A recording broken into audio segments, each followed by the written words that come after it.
విజయ్ గోపాల్ ఆఫీస్కి వెళ్ళడానికి తయారవుతున్నాడు. రేఖ అతనికి దగ్గరగా వెళ్ళి ఏదో చెప్పాలి అన్నట్టు చెయ్యి పట్టుకుంది. ఏమిటి అన్నట్టు నవ్వుతూ చూశాడు భార్య వైపు. అతని కళ్ళల్లో అనురాగం నిండుగా తొణికిసలాడింది. మీతో ఒక విషయం చెప్పాలి అంది మెల్లగా.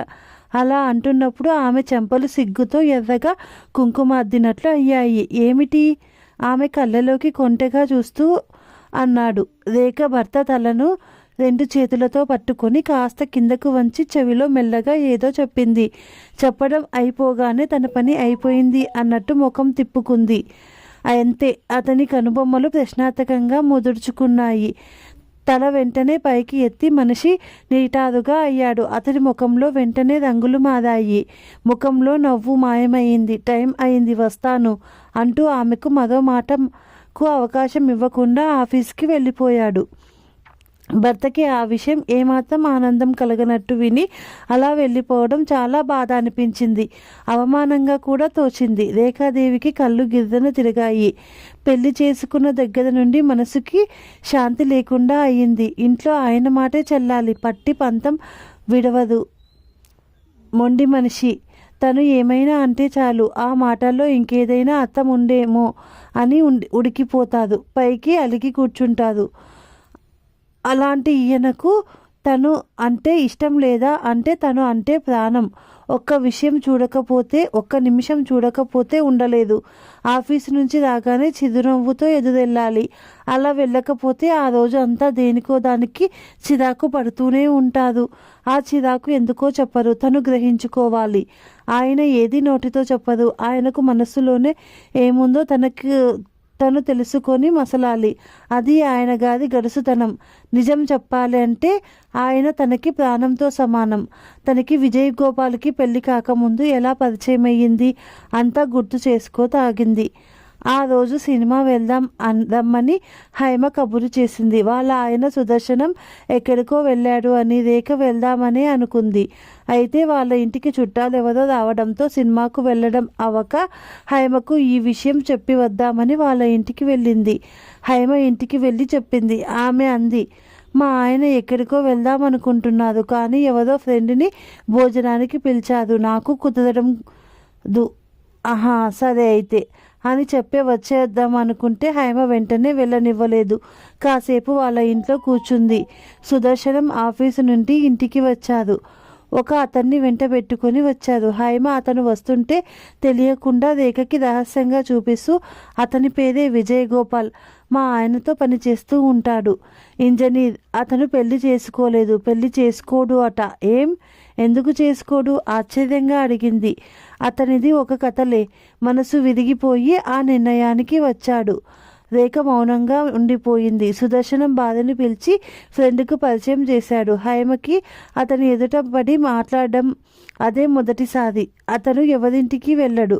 భార్యతో పాటు రేఖను కూడా పిలిచి పరిచయం చేశాడు. ఆడవాళ్ల వైపే సరిగా చూడని విజయ్ గోపాల్ ఒక్క క్షణం రెప్ప వాల్చకుండా అలాగే రేఖ వైపు చూశాడు. నేవీ బ్లూ జార్జెట్ చీర కట్టుకుంది. దానికి మ్యాచ్ అయ్యే విధంగా నేవీ బ్లూ జాకెట్ వేసుకుంది. చీర రంగు భుజాల చుట్టూ తీసి కప్పుకుంది. బాగా పొడవు ఉన్న జుట్టుని జడ అల్లుకుంది. ఉంగరాల జుట్టు చెంపని తాకుతూ ఇంకా అందాన్నిస్తుంది. కుడి చేతికి గాజులు వేసుకుంది. ఎడం చేతికి వాచి పెట్టుకుంది. కళ్ళకు కాటుక తీర్చిదిద్దిందేమో. ఆ కోల కళ్ళు ఇంకా విశాలంగా అందంగా మెరుస్తూ ఉన్నాయి. పెదవులకి లిప్స్టిక్ వేసుకుంది. సన్నగా అందంగా దిద్దినట్లున్నాయి కనుబొమ్మలు. నుదుట ఎర్రని గుండంగా బొట్టు పెట్టుకుంది పెద్దగా. ముఖం కలకలలాడుతూ నిండుగా అందంగా ఉంది. సన్నగా పొడవుగా రివాటులా నాజుగ్గా ఉంది. రేఖ చామన ఛాయ అయినా ఎంతో అందంగా ఆకర్షణీయంగా చక్కగా బొమ్మలా కనిపించింది. ఆమెను ఇంకా ఇంకా అలాగే చూడాలనిపించినా అది మర్యాద కాదని చూపులు మరోవైపుకి తిప్పుకున్నాడు. రేఖ అతని వైపు ఒక్క క్షణం అలాగే చూసింది. విజయ్ గోపాల్ తెల్లటి తెలుపు మనిషి. బాగా పొడవుకి తగ్గ ఒళ్ళుతో చాలా అందంగా ఉన్నాడు. మనిషి తెలుపుకి తగినట్టు ఉంగరాల జుట్టు ఇంకా అందాన్నిచ్చింది. మగవాళ్ళకి మీసాలు లేకపోతే అందంగా ఉన్నదు అన్న మాట పొరపాటు అన్నట్టు చేశాడు. షేవ్ చేసుకున్నంత ఆకుపచ్చగా నీడలు తేలుతున్నాయి అతని చెంపలు. అంత అందమైన మనిషికి కళ్ళు మాత్రం కొద్దిగా చిన్నవి. అయితే కళ్ళు చిన్నవి అయినా ఆ కళ్ళలో ఏదో నిషా దాగున్నట్టే ఉన్నాయి. అలా నిషా కళ్ళు ఉండే మనుషుల్ని చూడనట్టే ఉంటారు, కానీ వాదగా చూస్తూనే ఉంటారు. Black pant, full hands, white shirt వేసుకొని టక్ చేసుకున్నాడు. మనిషిలో రాజసం ఉట్టిపడుతుంది. చెదరని గంభీరత, హుందాతనం, దర్జా అతని సొంతమయ్యాయి. ఆ కూర్చోవడంలో, మాట్లాడడంలో, తల తిప్పి చూడడంలో, ఆమె చేతులు జోడించి నమస్కరిస్తే చిరునవ్వుతో తల ఊపడం మనిషిలో టీవీ రెప్టింపు చేస్తున్నాయి. రేఖ క్షణం సేపు అలా చూస్తూ ఉండిపోయింది. కాసేపు అక్కడే కూర్చొని హైమకి చెప్పి వాళ్ళిద్దరికీ చెప్పి రేఖ వెళ్ళిపోయింది. ఆపై వెళ్ళిన వైపే చూస్తున్న విజయ్ గోపాల్కి భార్యాభర్తలు ఇద్దరూ గమనించి ముఖాలు చూసుకున్నారు. ఆ రోజు మొదలు రేఖ విజయ్ గోపాల్ ఎక్కడో ఒక చోట కనిపిస్తూనే ఉండేవాడు. అతన్ని చూడగానే ఆమె అలా ఉండిపోయేది. అతను మాత్రం ఆమె వైపు అస్సలు చూడకుండా వెళ్ళిపోయేవాడు. రోజులు గడుస్తున్నాయి. రేఖ ఇంటి ముందు నుండి అతను ఆటోలో రోజు వెళ్ళడం గమనించేది. అతనికి ఇంత దూరం రావలసిన పనేమిటబ్బా అనుకునేది. ఆ మాటే ఒకసారి హైమతో అన్నది. మాటల్లో హైమ ఆశ్చర్యపోయింది. అతను ఆఫీసు నుండి రాగానే తన రూమ్లోనే ఉంటాడట, ఎక్కడికి వెళ్ళడట. నువ్వు ఎవరిని చూసి ఎవరనుకుంటున్నావో అంది. అయ్యో, నా కళ్ళతో నేను చూశాను, ఆయనే అంది రేఖ. రాను రాను అతను తమ ఇంటి ముందుగా ఆటోలో వెళ్ళడం చూస్తుంటే కావాలనే వస్తున్నట్టుగా అనిపించసాగింది ఆమె మనస్సుకి. అది నిజమో కాదో తెలుసుకోలేకపోయింది. అతను చూస్తే తన వైపు అస్సలు చూడడం లేదు. చిత్తంగా అనిపించి సాగింది. సుదర్శన్ ఇంటికి విజయ్ గోపాల్ ప్రతి ఆదివారం వెళ్తుండేవాడు. పిలవకుండా రానివాడు. ఇలా ప్రతి ఆదివారం రావడం అతనికి ఆశ్చర్యంగా అనిపించింది. విజయ్ గోపాల్ ఉన్నప్పుడు రేఖ ఎప్పుడైనా వచ్చినా అతని ముఖంలో ఎలాంటి భావం తొణికిసలాడేది కాదు. రేఖ వచ్చినట్టు కూడా గమనించేవాడు కాదు. అయితే అతనిలో చాలా మార్పు రావడం సుదర్శనం దంపతులు గమనించారు. ఎప్పుడూ ఎవరితోనూ కలవకుండా అందరితో ముభావంగా ఉండే మనిషిలో చాలా మార్పు వచ్చింది. ఎప్పుడూ వీళ్ళ ఇంటికి రాని మనిషి తరచూ రావడం, సరదాగా మాట్లాడడం, అలా విజయ్ గోపాల్లో చాలా మార్పు వచ్చేసింది. ప్రతి మగాడి వెనుక ఓ స్త్రీ హస్తం ఉంటుందేమో అన్నది నిజమైంది అతని విషయంలో. అతను ఇప్పుడు హుషారుగా, సరదాగా కనిపించసాగాడు. సుదర్శన్ దంపతులు అతని మనస్సులో ఉద్దేశం కనిపెట్టేశారు. అతనికి కాబోయే భార్య గురించి చాలా కోరికలు ఉండేవి. సన్నగా, నాజుగ్గా, చెంపకు చేదడేసి కళ్ళు ఉన్న అమ్మాయి, ఉంగరాల జుత్తు లాగా పొడవుగా ఉన్న జడతో ఎంతో అందంగా, చక్కగా ఉండాలని, నుదుట పెద్ద బొట్టు పెట్టుకొని నిండుగా చక్కగా ఉండాలని. అతను బాగా పొడవుగా ఉంటాడు కాబట్టి కాబోయే భార్య కూడా తనకి తగినట్టు పొడవుగా, నాజుగ్గా, సుందరిలా ఉండాలని అనుకున్నాడు. అలా కలలు గంటూ అటువంటి అమ్మాయి దొరికినప్పుడు పెళ్లి చేసుకోవాలని ఆశపడే టైంలో అతని గుండె పగిలిపోయినట్టుగా ఒక సంఘటన జరిగిపోయింది. ఆ సంఘటనతో అతని తల్లి బెంగతో కృషించి కృంగిపోయింది. తండ్రి మంచం పట్టి మదనించాడు. విజయ్ గోపాల్ ఒక్కగానొక్క చెల్లెలు సుమిత్ర ఎంఏ చదువుతుండేది. కులం, మతం అన్నీ మరచి డేని అనే అతనితో ఎవరికీ చెప్పకుండా వెళ్ళిపోయి పెళ్లి చేసేసుకుంది. పరువుగా బతుకుతున్న కుటుంబం నవ్వుల పాలు అయ్యింది. నేను పుట్టిన వంశం గొప్పది, నా వంశ గౌరవం ఎలాంటిది అని గర్వపడిపోయిన విజయ్ గోపాల్ చెల్లెలు ఎవరితోనో వెళ్ళిపోగానే కంగు తిన్నట్టు అయ్యాడు. ఫ్రెండ్స్ ఎదుట తల ఎత్తుకోలేకపోయాడు. పలానా అతని చెల్లెనే డేని అని అతనితో లేచిపోయింది అని అనుకుంటూ చాటుగా నవ్వుకోవడం మొదలుపెట్టారు. తండ్రి ఈ అవమానం భరించలేక మంచం పట్టి చనిపోవడంతో విజయ్ గోపాల్ దెబ్బతిన్నట్టు అయ్యాడు. మనిషి కృంగిపోయాడు. ఇక జీవితంలో తను పెళ్లి చేసుకోకూడదు అని భీష్మించుకు కూర్చున్నాడు. ఫ్రెండ్స్ కానీ ఇంట్లో వాళ్ళు కానీ ఎవరైనా అతని పెళ్లి మాట ఎత్తితే కోపంతో మండిపడిపోయేవాడు. పెద్దింటి ఆడపిల్ల అంత సిగ్గు విడిచి తెగించి వెళ్ళిపోవడం పాత పద్ధతులలో నడిచే అతనికి అది చాలా అవమానంగా అనిపించి తను పెళ్లి చేసుకుంటే మాత్రం తన జీవితంలో ప్రవేశించిన అమ్మాయి వాళ్ళ ఇంటి వాళ్ళు అందరూ తనను వేలెత్తి చూపించదు. అందుకే అతను పెళ్లి మాట మర్చిపోయి జీవితాంతం బ్రహ్మచారిగానే గడపడానికి నిర్ణయించుకున్నాడు. అయితే అనుకున్నవన్నీ జరగవు. బ్రహ్మదేవుడు రాసి పెట్టింది జరిగి తీరుతుంది. ఎలాంటి నిర్ణయాలైనా, ఎంతటి కఠినమైన మనస్సు అయినా ఆ టైం వస్తే అన్నీ మారిపోయి తీరతాయి. భగవంతుడి నిర్ణయం ప్రకారం జరిగి తీరుతుంది. సుదర్శనం దంపతులు అతని మనస్సులో ఉద్దేశం గ్రహించారు. రేఖాదేవి అతను ప్రాణానికి ప్రాణంగా ప్రేమిస్తున్నాడని, అది పైకి చెప్పలేక సతమతమైపోతున్నాడని తెలిసిపోయింది. విజయ్ గోపాల్కి ఒకరోజు భోజనానికి పిలిచి రేఖను అతన్ని పెళ్లి చేసుకోమని అడిగారు. అది అతనికి సంతోషం అయినా పైకి తెలియకుండా ఆహా నాకు ఇష్టం లేదు అని చెప్పారు. అయినా ఆ దంపతులు ఊరుకోలేదు, బలవంతంగా ఒప్పించారు. వాళ్ళ మాట తీసేయలేక ఒప్పుకున్నట్టు ఒప్పుకొని ఒక షరతు పెట్టాడు. రేఖాదేవి నన్ను ఇష్టపడి వాళ్ళ ఇంట్లో నుండి వచ్చేసి నన్ను పెళ్లి చేసుకోవడానికి అంగీకరించాలి. వాళ్ళ అందరికీ ఆమె దూరంగా ఉండాలి. మా పెళ్లి జరిగినట్టు నేను ఎవరికీ చెప్పే వరకు ఆమె ఎక్కడా చెప్పకూడదు. సుదర్శనం దంపతులు రేఖను ఒప్పించి కోవెలలో విజయ్ గోపాల్ రేఖాదేవుల పెళ్లి జరిపించి వేరే ఇంట్లో వాళ్ళని ఉంచారు. విజయ్ గోపాల్ తను పనిచేస్తున్న ఆఫీసులో ఫ్రెండ్స్కి ఎవరికీ తెలియకుండా పెళ్లి చేసుకొని వేరే ఇంట్లో భార్యతో హాయిగా ఉండసాగాడు. రేఖ తన అదృష్టానికి మురిసిపోయింది. అందంగా, దర్జాగా, కథల్లో కుమారిలా ఉండే భర్త దొరకడం నిజంగా అదృష్టమే. ఆ మాట అతనితో చాలాసార్లు అంది. తన ఊహా సుందరి వెన్నెల బొమ్మ నాజూకుల రాని తన భార్య కావడం అతనికి అదృష్టం అని మురిసిపోయాడు. ఆ మాటనే భార్యతో చాలాసార్లు అన్నాడు. డాబా మీద మంచం మీద ఆమె ఒళ్ళో తల పెట్టుకొని పడుకుంటూ అన్నాడు. నీ అందచందాలతో, నీ మంచితనంతో కఠినమైన నా మనసుని కరిగించి నన్ను నీ వాడిని చేసుకున్నావు అంటూ నవ్వాడు. అతని క్రాప్లోకి వేళ్ళు పోనిచ్చి నవ్వుతూ అంది. పెళ్లి కానప్పుడు వచ్చిన సంబంధాలు అన్నింటికీ ఏవో వంకలు పెట్టి తిరిగి పంపేదాన్ని. మిమ్మల్ని చూసిన క్షణం ఏమిటో నన్ను నేను మరిచిపోయాను.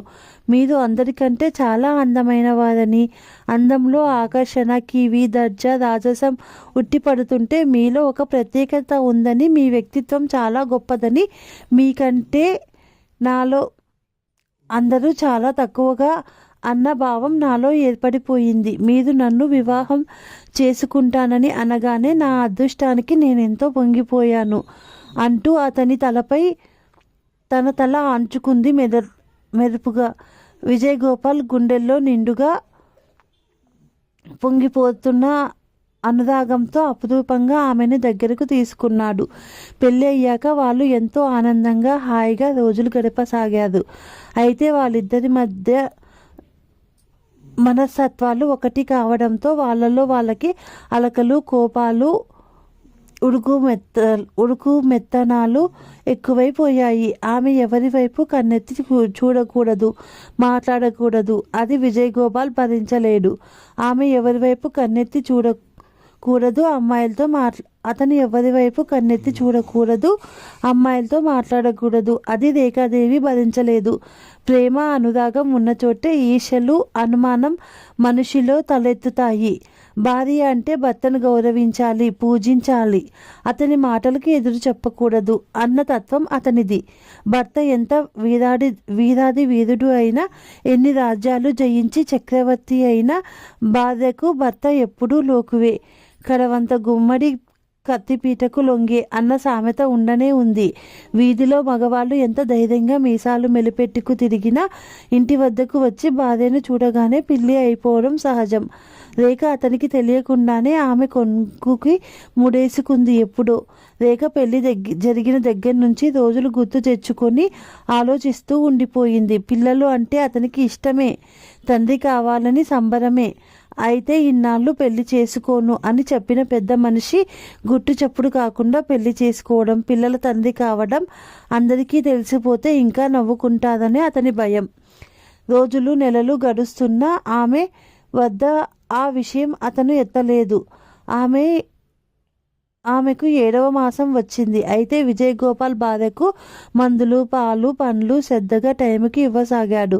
ఆమెను అపురూపంగా చూససాగాడు. అయినా రేఖ మనస్సులో ఏదో నిరాశ. ఎందుకు ఈ జీవితం ఈ రహస్యంగా పడి ఉండడంలో అర్థం? సుమిత్ర ఏదో వెధవ పని చేసింది అని ఆయన మనస్సులో బాధపడి కుంగిపోవడం దానికి శిక్ష. ఒక సరదా లేక, సంతోషం లేక తను అనుభవించడం. భర్త ఎంత అపురూపంగా అనురాగంగా చూసుకున్నా లోకం కాకులతో సమానం రకరకాలుగా అనుకుంటారు. వాళ్ళ కుటుంబంలో ఎన్ని మచ్చలు ఉన్నా అవి కప్పిపుచ్చుకొని ఎదుటి వాళ్ళని చూసి పళ్ళు ఇకిలిస్తారు. అది వాళ్ళ లేఖితనం అనుకొని సరిపెట్టుకోవాలి. అది ఈయనకు చెప్తే అర్థం కాదు. విజయ్ గోపాల్కి చెల్లెలు సుమిత్ర అంటే పరమ అసహ్యం. ఆమె పేరు ఎత్తితే అన్నం దగ్గర నుంచి కూడా లేచిపోతాడు. ఈ జీవితం ఇంకా ఎన్నాళ్ళు? రేఖ మనస్సులో బాధపడసాగింది. ఒకరోజు విజయ్ గోపాల్ భార్యతో అన్నాడు, రేఖ, నువ్వు ఈ రోజు నుండి ఎక్కడికి వెళ్ళకు. ఒంట్లో బాగాలేదని గదిలో అలాగే పడుకో అంటూ. అతని మనస్సులోని ఉద్దేశం గ్రహించి రేఖ శుద్ధమంది. ఎందుకని? మీరు తండ్రి కాబోతున్నారు అని అందరికీ తెలిసిపోతుందని భయమా? ఎన్నాళ్ళు దాస్తారు? పుట్టిన బిడ్డని దాయగలరా? వాడు పెరిగి స్కూలుకు వెళ్తుంటే దాయగలరా? ఇంకా ఇలా ఎన్నాళ్ళు? మీరు అనుకుంటున్నారు మీరు ఇంకా పెళ్లి చేసుకోలేదు అనే అనుకుంటున్నారు అందరూ. పిల్లి కళ్ళు మూసుకుని పాలు తాగే లోకం అంతా కళ్ళు మూసుకుంటుందా? మన పెళ్లి జరిగిపోయింది అని విజయ్ గోపాల్ భార్యను నేను అని అందరికీ తెలియసే పోయింది. ఇంకా దాస్తే ఉన్న పరువు కూడా పోతుంది అంటూ అంది కోపంగా.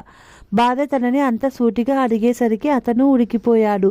ఆ తర్వాత అలక వచ్చేసింది. ఆ పైన భోజనం మానేసి ఆకలి లేదంటూ పడుకుండిపోయాడు. విజయ్ గోపాల్కి ఆఫీసులో మనసు ఏమీ బాగుండక త్వరగా ఇంటికి వచ్చేశాడు. అతను భోజనం చెయ్యకపోతే రేఖ కూడా భోజనం మానేస్తుంది అని తెలుసు. ఆమె బాధపడితే తను చూడలేదు. అందుకే త్వరగా ఇంటికి వెళ్దామా అన్నాడు, ఆమె కోపం పోగొట్టాలన్న ఉద్దేశంతో. రేఖ ఆ మాటకి కాస్త మెత్తబడి అలాగే అన్నట్టు నవ్వుతూ తల ఊపింది. ఏ సినిమాకు అని అడిగింది. జగదాంబలో మంచి ఇంగ్లీష్ సినిమా వేస్తున్నారు, బాగుందట, దానికి వెళ్దాం, త్వరగా తయారవ్వు అన్నాడు. స్కూటర్ మీద వెళ్దామా అంది. భర్తతో స్కూటర్ మీద వెళ్ళడం ఆమెకు ఇష్టం. అతని నడుం పట్టుకొని కూర్చోవచ్చు. చక్కగా అందరూ అలా వెళ్ళడం చూస్తూ ఉంటుంది తను. కారులో వెళ్దాం, స్కూటర్ మీద వెళ్తే అందరికీ కనపడిపోతాం, కారులో వెళ్తే సరిగ్గా తెలీదు అన్నాడు. చిత్తంగా మాట్లాడతారు, కారులో వెళ్తే మనల్ని ఎవరు చూడరు. అది కాక డ్రైవర్ ఇప్పుడు వస్తాడేమిటి? జగదాంబలో కారు పెట్టడానికి ప్లేస్ కూడా ఉండదు. స్కూటర్ మీద వెళ్దామండి అంది గారంగా. డ్రైవర్ ఎందుకు? నేనే డ్రైవ్ చేస్తానుగా, కారులో వెళ్దాం పదా అన్నాడు. రేఖకు ఒళ్ళు మండిపోయింది. నేను స్కూటర్ మీద అయితేనే వస్తాను, లేకపోతే రాను అంది మహామొండిగా పెంకిగా. అయితే నిన్ను సినిమాకే తీసుకెళ్ళను, పో బయటికి అంటూ కోపంగా కసిరి పారేశాడు. రేఖకు భర్త అలా కనపడగానే గొప్ప అవమానం అయిపోయి దుఃఖం పొంగుకొచ్చేస్తుంది. మీకు ఎందుకు అంత దొంగ భయం? నన్ను ఎత్తుకుపోచ్చి పెళ్లి చేసుకున్నారా అడిగింది కోపంగా, ఉక్రోషంగా. నిన్ను ఎత్తుకువచ్చి పెళ్లి చేసుకునేదాకా నాకేం కర్మ? నువ్వేం అంత పెద్ద అందగత్తెవనుకుంటున్నావా అన్నాడు అతడు ఉడికిపోయి కోపంగా. భర్త మాటలకి మరీ ఉడికిపోయింది. తను అందరిలో ఎంతో అందగత్తెనని పేరు తెచ్చుకుంది. ఈయన తనని కోరి పెళ్లి చేసుకున్నారు, ఇప్పుడు ఇలా అంటారా? అందుకే పాపం నా ఇంటి చుట్టూ 10 సార్లు తిరిగి కోరి పెళ్లి చేసుకున్నారు అంది మహాకోపంగా, ఉక్రోషంగా. ఆమెకు దుఃఖం పొంగి వచ్చేస్తుంది. నువ్వా నేనా? నువ్వే నా వెంట పడ్డావు. నేను సుదర్శనం ఇంటికి వెళ్ళడం గమనించి నువ్వు ఆ టైంకి రావడం మొదలుపెట్టావు అన్నాడు అతను ఇంకా ఉడికిపోతూ. మీరే నా వెంబడబడి పెళ్లి చేసుకున్నారు అంది కన్నీళ్లతో. నువ్వే నా వెంట పడ్డావు అన్నాడు ఉడికిపోతూ. వంకాయ వేషాలు అంది నోట్లో గొనుక్కుంటూ. ఏమన్నావు అడిగాడు. ఏమనలేదు అంది బుంగమూతి బిగిస్తూ. దొంగ ముఖం, దొంగ కళ్ళు, దొంగ చూపులు, దొరకడు ఈ మనిషి అంది. కొన్ని మాటలు పైకి అంటూ కొన్ని మాటలు మింగేస్తూ వినిపించినట్టే ఉండిపోయాడు విజయ్ గోపాల్. రేఖాదేవికి కొడుకు పుట్టాడు. బాబు తెల్లగా, ఆరోగ్యంగా, అందంగా ముద్దులు మూటకడుతూ ఉన్నాడు.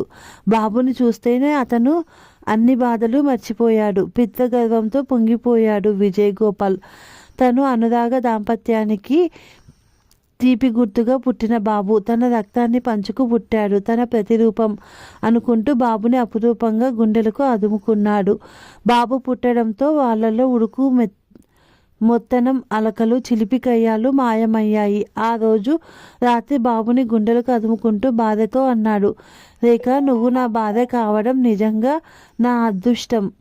నీ మొండితనం, నీ పెంకితనం, నీ గడుసుతనం, నీ తెలివితేటలు, అన్నిటికీ మించి నీ అందంలో ఆకర్షణ నా సొంతం కావడం ఆహా అంటూ మురిసిపోయాడు. మీరు అంటే నాకు ప్రాణం. మీ అందం, మీ దర్జా, ఎవరికీ తలవంచని వ్యక్తిత్వం నాకు ఎంతో ఇష్టం అంది గర్వంగా నవ్వుతూ. నీ అందమైన కోలకళ్ళు అంటే నాకు మరీ మరీ ఇష్టం అన్నాడు కొంటెగా ఆమె కళ్ళల్లోకి చూస్తూ. మీ నిషా కళ్ళు అంటే నాకు మరీ మరీ ఇష్టం అంది అతని గుండెపైన తల ఆంచుకుంటూ.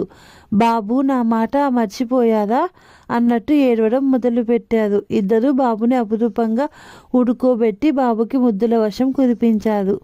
మన కలల రూపం, మన అనురాగాల పంట, మన ఇంటికి బాబు అందాల ద్వీపం అనుకున్నారు ఆ దంపతులు మురిసిపోతూ. Thank you for watching. ఈ కథ నచ్చినట్టయితే లైక్ చేయండి, షేర్ చేయండి, సబ్స్క్రైబ్ చేయండి. Thank you.